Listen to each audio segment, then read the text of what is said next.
Hi team, welcome to my session on Coffee with Prab, and in this podcast we're going to discuss about Domain 1 CISSP important summary.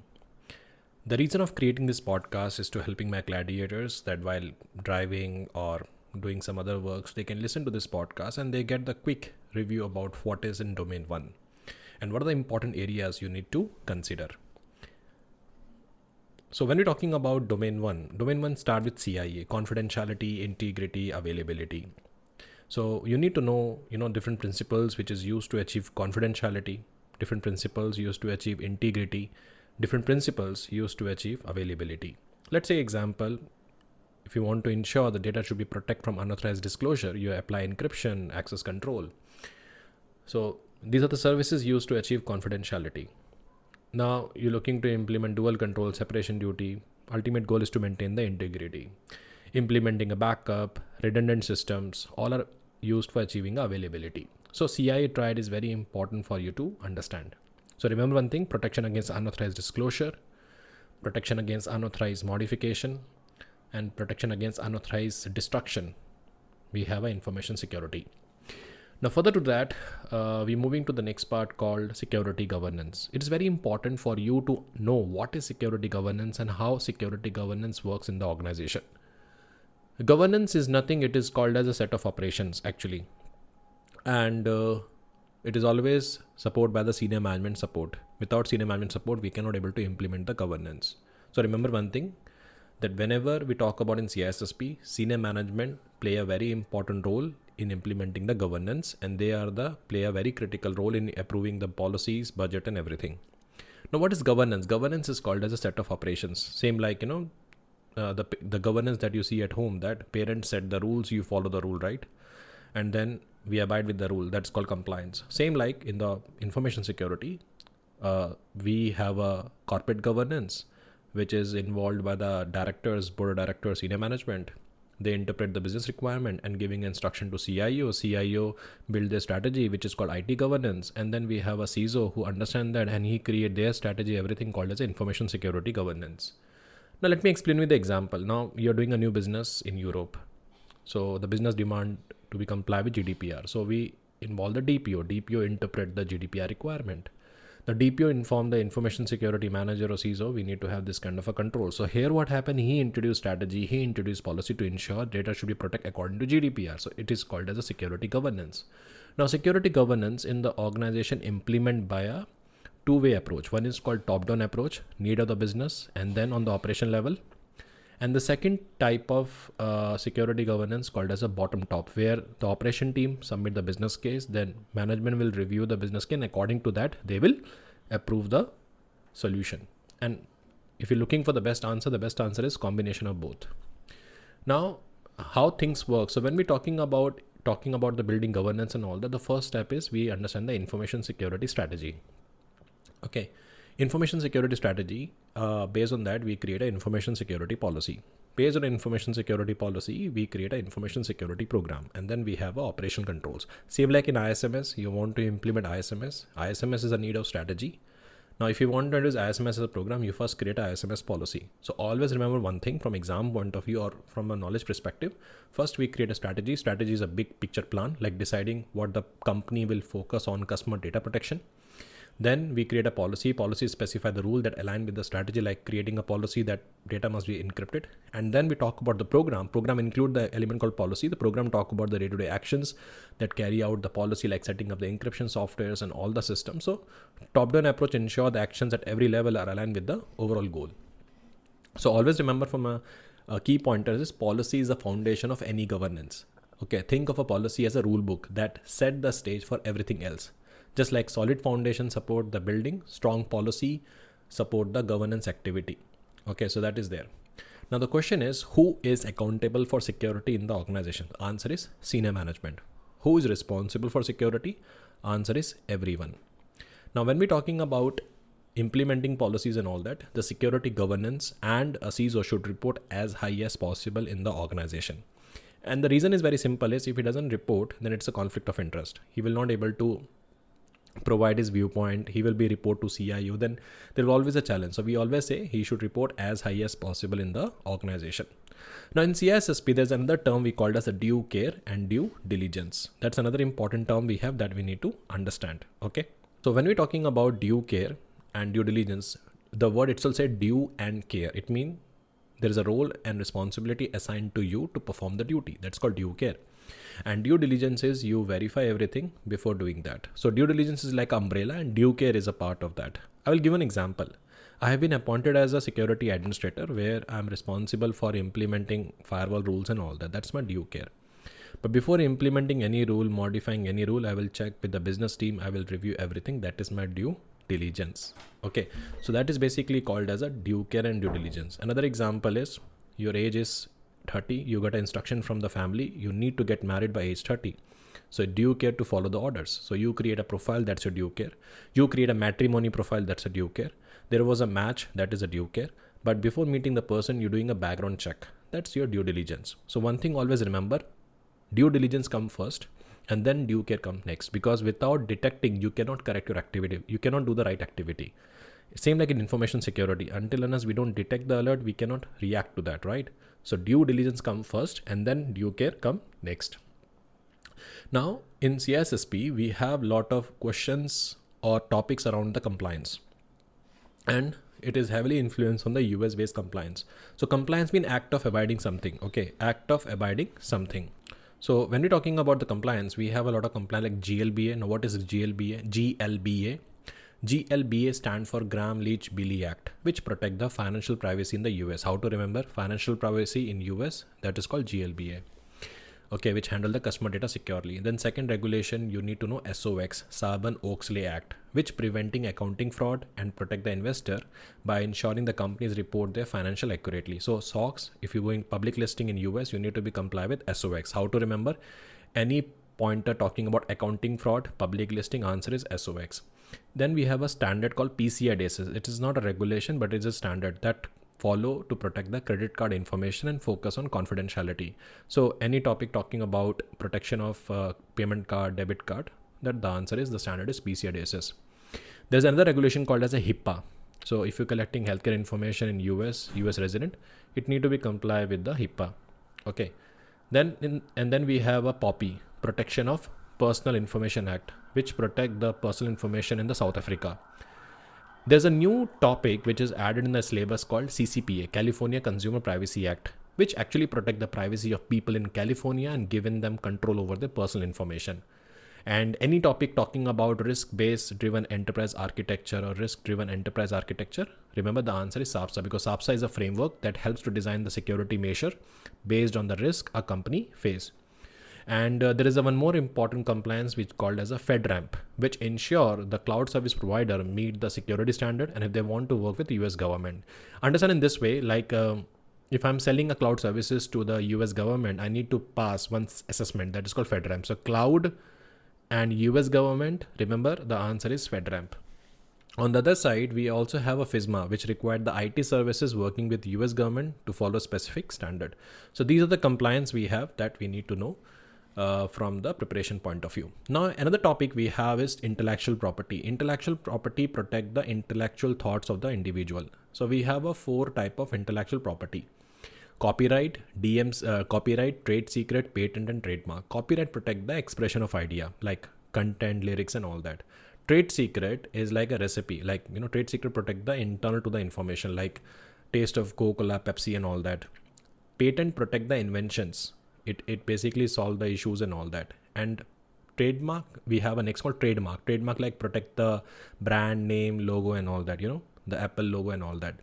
So that is basically called as an intellectual property. So trademark, when you register, it is not something you get immediately approval. Understood? So trademark is not something immediately you get an approval. So in term, you will get a TM, and once you get an approval, you will use a word called registered. So another important thing when you're dealing with domain 1, we also have a definition around Wasina. So we have a import and export restriction. Now import export restriction is like when you sending any data outside of a country, you need to respect the law of your land. So you have to see what is the import restriction, what is the export restrictions. So one of the topic here is like, let's say example, I'm sending something from India to US. So I need to understand what is the India import restriction. Okay. What is the India import restrictions? And or what is a India export restriction. So everything I need to understand. So what is allowed to send, and we also need to check what is the destination country is allowed to receive. Okay, import and export. So one thing here you need to understand is Wassenaar arrangement, which talk about the restrictions on the some countries who involved in terrorist sponsored activity. So that is an international agreement. They put a sanction there. Then US specific we have is ITAR and EAR. ITAR stand for International Traffics in Arms Regulation, and EAR stand for Export Administration Regulation. Okay, so ITAR talk about export of military equipments and technology to other countries. Similar, like, if my company selling something to Indian government, they will not allow me to sell to other government. It's a threaten. And second is called as a Export Administration Regulation, which control the export of certain technologies that could pose the security risk. So import ITAR in here US specific, Wassenaar is the international agreement. Then we also introduced one topic called policy, procedure, and standard. Every system should be protected with the password. That's a policy. Password must be 8 character. That's the standard step-by-step process. It's called as a procedure. Ultimately, policy is the foundation for any governance. Then we have a next topic here is internal threats. So internal threats we have. So we have to make sure we should have a principle of least privilege. When we hire any candidate, we do the background check. And once the person joined the company, the first step is he signed the non-disclosure agreement.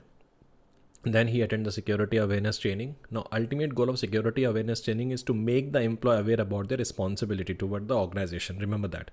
Ultimate goal of security awareness training is to make the employee aware about their responsibility toward the organization. That is the ultimate goal of security awareness training. And if you want to measure the KPI, one of the best KPI is increase in the incident report and decrease in a security violation. Because when people attend the awareness training, they get a more visibility.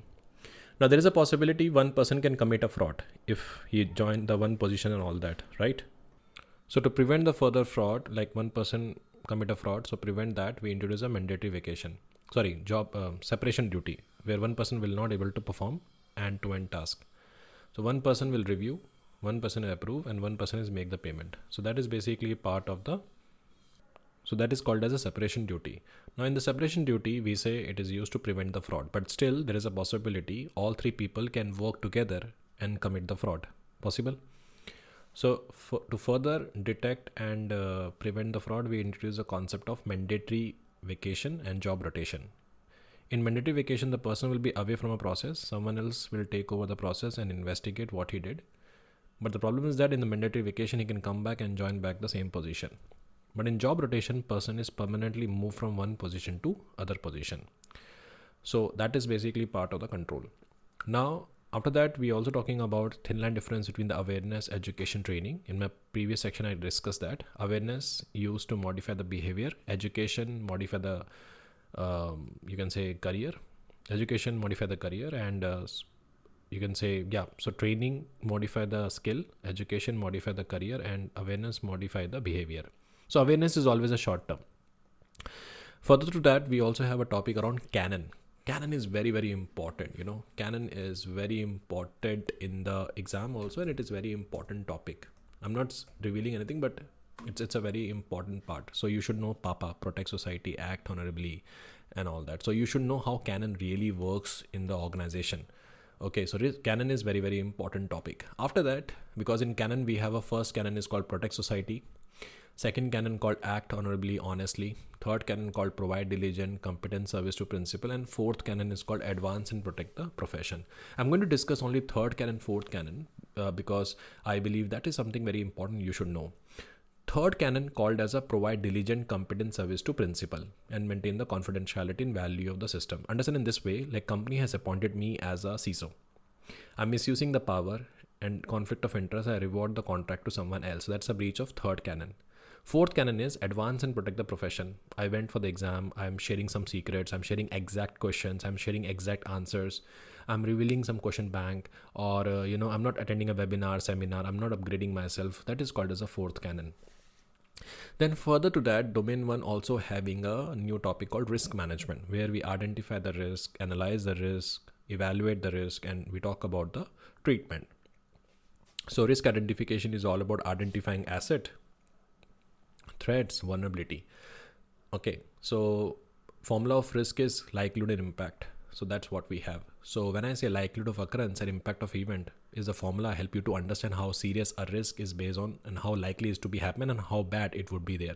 Let's say example, there's a server configure with the known configuration and has some vulnerability. Okay, and server is exposed on the internet.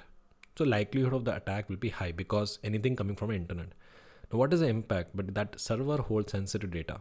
And if it's compromised, it has a big impact. So overall risk value we calculate here. So we have a two type of risk here, risk analysis we have. So one is called qualitative, one is called quantitative. The faster is qualitative and the accurate is quantitative. Now from a CISO perspective, sometimes it is about knowing what not to worry about, because risk assessment is a driving assessment for any organization. When we hire anyone, when we fire anyone, we do risk assessment. Okay, for example, if system is isolated but vulnerable, it might not lead an immediate patch because it is not exposed to the threat. So all those things we need to understand. Then we talk about the four type of treatment: risk acceptance, transfer, avoid, and mitigate. So you accept the risk because cost of control is high and the risk is below the appetite. That's called risk acceptance. Risk transfer is you transferring to cyber insurance, where in risk transfer we do in that case when the likelihood is low, impact is high. Then third is risk mitigation, you're implementing control. And then we have a risk acceptance. Risk avoidance is basically you dropping the business, like not going for CISSP exam is risk avoidance. So that is basically there. Along with that, we're also talking about the controls, which is called as a countermeasure and safeguard. So when we're talking about countermeasure is reactive, safeguard is preventative. So we have a different type of controls here that you should know from the preparation point of view. Okay. So we have a three type of control: physical control, something you implement physically, like security guards and all that. Then we have administrative controls, like policy procedures, and technical control, something you implement technically. Okay, so that is we have. Now we also have a functions and control types, which is called directive control, deterrent control, preventative control, compensating control, detective control, corrective control, and recovery control. Let's say example, you're not supposed to browse social media 9 to 5. That is called directive. If we find anyone browsing social media, we'll take a necessary action. That is called as a warning, deterrent. We install the DLP proxy, that is my preventative control. And further, we have also DLP control on the endpoint. We detect some actions, isolate the person, isolate the system immediately from the network, that's called corrective, and finding a replacement, restore the system, that is called recovery control. Now, when we implementing this control, we assess this control with the help of VAPT, vulnerability assessment and penetration testing. Every company go for VA, but not necessarily every company go for PT. Before doing a VAPT, always remember one thing, we need to sign the NDA. One more important topic, you need to know threat intel and cyber kill chain. Very, very important. You should know this from the preparation point of view. Now, next topic is called as a threat modeling. Now, threat modeling is what? This is about thinking ahead to identify potential threat before they happen. It is just like a scenario analysis of a threat that we identify during a design stage, so that during a development we can address those threats. Let's say example, a customer has reached out to me to design or develop the website. Now when I'm developing a website, I design the entire data flow diagram on the paper, and then I'm understanding, okay, how the data will be sent over the network, how can we intercept and all that. So this is called as a threat modeling, so that during a development I can give these controls. Understood? So threat modeling is all about thinking ahead to identify potential threats before they happen, and specifically during a design phase of a system. Remember, in which phase happened? Design phase. And it is not about reacting to the threats that already exist, but designing with the potential threats in mind from the beginning. Imagine, planning for all the possible way the attacker could break into your organization while you are still designing it. So we have one of the framework which you should know from preparation point of view called as a STRIDE, STRIDE. Spoofing, tampering, repudiation, information disclosure, denial of services. So you should know the full form of that. Now next is called as a third party governance, where we talk about signing the SLA, then through the SLR we verify everything. So that is a very important part you should know. We have a two type of SLA, internal and external. Internal is called as a OLA, operational level agreement. Now next is called as a BCP. In the BCP and DR we have. So BCP talk about how to maintain the service in the case of downtime, and DRP talk about how to restore the service in the case of downtime. And in the entire BCP, the most important part is BIA, because BIA is a process used to understand and analyze the impact of a different disruption on the business operation, and it helps to identify which part of the business are critical and how quickly they can able to restore. Understand in this way, when we're talking about BCP, like BIA is like we installing a UPS in the house. So before installing or before purchasing a UPS, parents basically ask us, what are the important connection you want in the UPS? You want one light, you want one fan, right? In the case of power failure, I need this. So this is called as a critical services. Same like in BCP, the first step is create a BCP policy. The second step is called BIA, where we identify what are the business process we have. Then we identify associate asset which support that business. Then we identify threat and vulnerability, and then we prioritize what is important, what is not. So 3 concepts we use in BIA. One is called MTD, maximum tolerable downtime. The longest time the business process can be down without causing a damage. And this is something determined by the business owner. RTO is the target time we take to restore the services defined by the operation team. And third important thing called as a RPO, recovery point objective, the maximum time or maximum amount of data loss we can face in the case of disaster. So you should know this MTD, RTO and RPO, very, very important. Okay, so once you do the BIA, you submit the plan to the management. Like this is the BIA, this is my recommendation of recovery strategy. So they will submit, they will approve the recovery strategy. And once you're done with that, we will create a DR plan and then we execute the DR plan. And DR plan is a section we're going to cover in domain 7. Do let me know how do you find this podcast so I can make a podcast of the other domain also in Spotify or other platform. Thank you so much for listening, and this is my new attempt. Do let me know how do you find this. Thank you so much. Good day. Bye.